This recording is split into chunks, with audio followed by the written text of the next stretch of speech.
Hello everyone and welcome back to my channel, or welcome to my channel. I am Bird's Eye View Politics, and in this video I'm going to be continuing my coverage of the war in Ukraine. So let's get started. Last time I uploaded, I talked about how Russia was likely about to have their referendums very soon, from the 23rd to the 27th of September, and this video is coming out on the 27th of September as well, so it's coming out right as the referendums are ending. So what do we know so far? Well, one thing we know is that in many of the regions that Russia previously had planned to hold referendums in, these referendums didn't happen. And so, why is that? Well, essentially, if you look at this map, this is the percentage of ethnic Russians in Ukraine by region in the 2001 Ukraine census, which is the last time that they had a census in many of these areas, such as Crimea or Donetsk or Luhansk, an effective census, that is. And what you can see is that there's essentially 4 or 5 distinct regions. You have Western Ukraine, where there's basically under 5%. You have Central or Northern Ukraine, which is roughly 5 to 10%. You have the Southwest Ukraine, which is 10 to even 20%.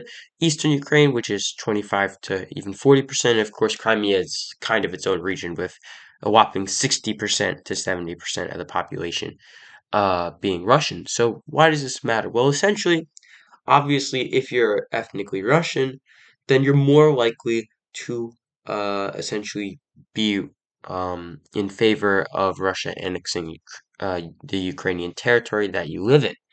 Additionally, there's this ethno-linguistic map of Ukraine, which essentially shows the same thing. The Southwest is mostly Russian-speaking, but not entirely. The East has a lot of ethnic Russians and is also mostly Russian-speaking.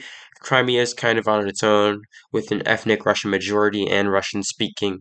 And then much of northern and western Ukraine is fully Ukrainian-speaking, ethnically Ukrainian.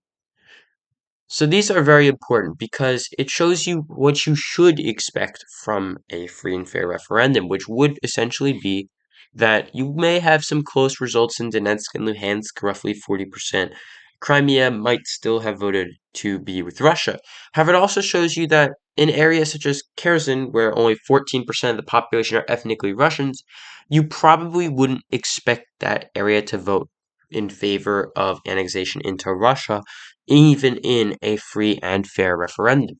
And this referendum is clearly not free and fair because if you simply go over to some of the first sources, pretty much any of them would tell you that there was some really big news, which is that nearly 100% of voters in all four of the referendums in the Russian-occupied regions of Ukraine support joining Russia. And this is the actual results so far. So the first partial results show over 96% of residents in Donetsk, Luhansk, Zaporizhia, and Kherson are in favor of joining Russia. So here's Luhansk, Donetsk, Zaporizhia, and Kherson. So these are the 4 regions Russia is currently holding referendums in, and they also plan to later hold referendums in Kharkiv, Dnipropetrovsk, Kherson, and Odessa. So essentially, the entirety of Ukraine that has a sizable Russian minority or even majorities. And obviously, 96% of the population in Kherson, which is only 14% ethnically Russian and has an ethnic Ukrainian majority, would vote for Russia. Like, Russia should not be able to win a free and fair referendum, let alone have 96% of the residents vote in favor. Additionally, we had news that Putin has continued to warn that he will use nuclear weapons, or he's willing to at least, to defend the so-called territorial integrity of Russia, which is probably why the referendums matter the most, because if these referendums go through, and they are, and these areas are annexed into Russia, that will be essentially a reason that would allow Russia to use nuclear weapons. But it's unclear where Russia would even use nuclear weapons because, of course, they wouldn't want to nuke Kyiv. Kyiv is something that Putin wants to take at a later date. They wouldn't want to nuke anywhere in Ukraine per se because the areas in Ukraine are mostly areas that Putin would want to take. Maybe some areas of Western Ukraine that he would be content with not having for himself and leaving to a sort of pacified, defeated Ukraine in Putin's hypothetical victory scenario.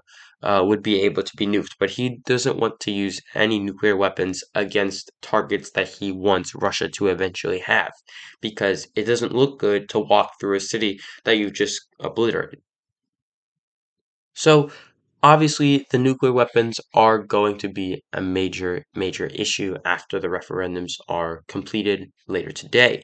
We also have some more statements from international powers. So, of course, we expected the NATO members, such as Canada and Poland and Germany, to be hawkish and against the idea of Russia holding these referendums, as well as, of course, the United States. We also had some more neutral-ish powers, such as Switzerland, who voted for sanctions against Russia but isn't explicitly aligned with the West or the East. And Switzerland also stated they won't recognize the results of the referendum. But now we have the first cracks in essentially Putin's allies. So countries such as Serbia, where the Minister of Foreign Affairs says Serbia will not recognize the results of the referendum, China and Kazakhstan saying similar things. And these are pretty important, but less so when you look at why they might say this. A country like the United States doesn't have major territorial disputes. There's issues with should Puerto Rico be independent or a state, or issues for Canada with Quebec, but they're nowhere near the magnitude of the issues that China has in much of Western China, Kazakhstan has with its ethnic minorities as well, and of course Serbia with the whole Kosovo issue.